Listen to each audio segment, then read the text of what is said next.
दोस्तों नमस्कार, स्वागत है आपका 4 PM पर। मैं हूं आपके साथ अदिति।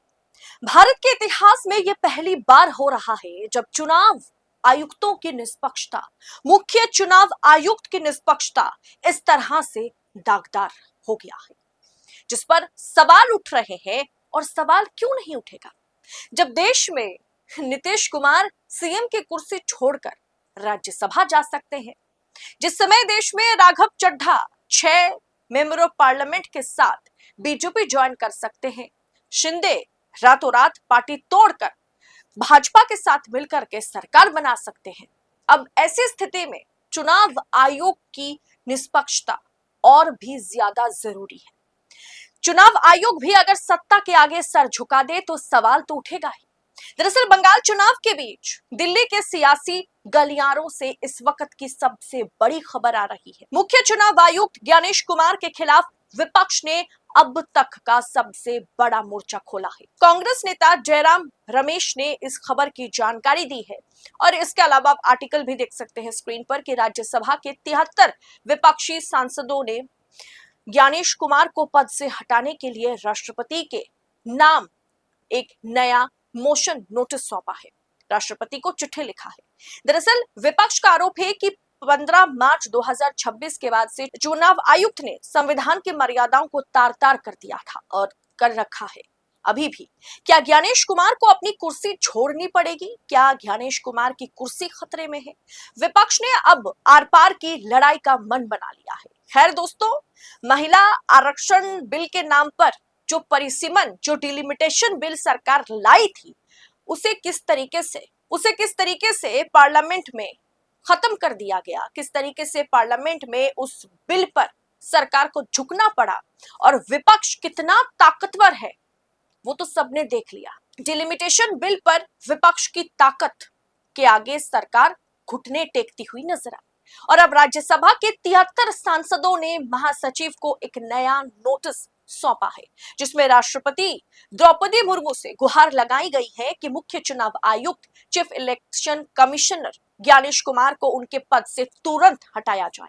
यह नोटिस संविधान के अनुच्छेद 324/5 और 124/4 के तहत दिया गया है, जिसका सीधा मतलब है कि उनके खिलाफ गंभीर कदाचार, प्रोवन मिसबिहेवियर के आरोप लगाए गए। जयराम रमेश ने अपने ट्वीट में स्पष्ट किया है कि 15 मार्च 2026 के बाद ज्ञानेश कुमार द्वारा किए गए कामकाज और उनकी लापरवाही ने संविधान को चोट पहुंचाई है। विपक्ष ने उनके खिलाफ 9 गंभीर आरोप तय किए हैं। बड़े संगीन आरोप है दोस्तों। जयराम रमेश का दावा है, उन्होंने ट्विटर पर जो लिखा है, इसके अलावा आर्टिकल भी मौजूद है इस पर। दोस्तों, आज के समय में सत्ता की आंखों में आंखें डालकर पत्रकारिता करना मुश्किल हो गया है। हमारे 4 PM नेशनल यूट्यूब चैनल और फेसबुक चैनल को, जिसे आपका प्यार और विश्वास हमेशा से मिलता रहा, उसे बंद करके सरकार ने यह साबित कर दिया कि वो आपके सवालों से कितना डरती है। मुश्किल दौर है, लेकिन हम ना रुके थे और ना ही रुकेंगे। हम सच के लिए हमेशा लड़ते रहेंगे। ऐसे में 4 PM उत्तर प्रदेश यानी 4 PM यूपी को ज्यादा से ज्यादा ज्वाइन करें और स्वतंत्र पत्रकारिता को जिंदा रखने के लिए जितना हो सके उतना हमारा आर्थिक सहयोग करें। आपके सहयोग से ये जंग हम जीत कर रहेंगे। दोस्तों, इन आरोपों को ना ही नकारा जा सकता है और ना ही आप इसे नजरअंदाज कर सकते हैं, ना ही आप इस पर पर्दा डाल सकते हैं। जयराम रमेश ने कड़े शब्दों का इस्तेमाल करते हुए कहा कि ज्ञानेश कुमार का पद पर बने रहना संविधान पर एक हमला है। उन्होंने आरोप लगाया कि यह बेहद शर्मनाक है कि चुनाव आयुक्त जैसा गरिमामय पद संभालने वाला व्यक्ति प्रधानमंत्री मोदी और गृह मंत्री अमित शाह के इशारों पर काम कर रहा हो। विपक्ष का कहना है कि वे निष्पक्ष चुनाव कराने में पूरी तरह से विफल रहे। इस नोटिस के लिए मुख्य चुनाव आयुक्त और अन्य चुनाव आयुक्त अधिनियम 2023 और न्यायाधीश जांच अधिनियम 1968 का हवाला दिया गया है। यानी विपक्ष इन्हें उसी प्रक्रिया से हटाना चाहता है विपक्ष जिस प्रक्रिया से सुप्रीम कोर्ट के किसी न्यायाधीश को हटाया जाता है, क्योंकि चीफ इलेक्शन कमिश्नर का जो पोस्ट है ना, वो काफी बहुत बड़े दर्जे पर वो पोस्ट काफी महत्वपूर्ण है और काफी टॉप क्लास है। तो उन्हें हटाने के लिए आपको तमाम अनुच्छेदों का इस्तेमाल भी करना पड़ता है। अब दोस्तों, चुनावों के बीचों बीच पश्चिम बंगाल में, तमिलनाडु में चुनाव है। अब चुनावों के बीचों बीच मुख्य चुनाव आयुक्त को हटाने की ये मांग देश के लोकतांत्रिक इतिहास की सबसे बड़ी घटनाओं में से एक है।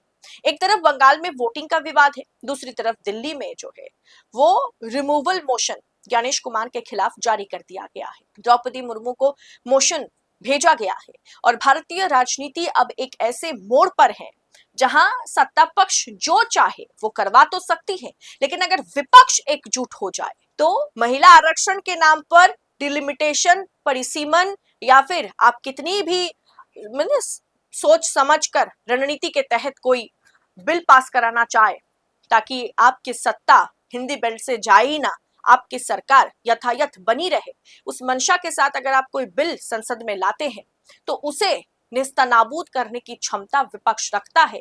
यह हाल ही में विपक्ष ने प्रूफ कर दिया है। अब ऐसे में विपक्ष अगर इस मुद्दे पर भी एकजुट हो जाए ना, तो ज्ञानेश कुमार की कुर्सी जाना तो तय है।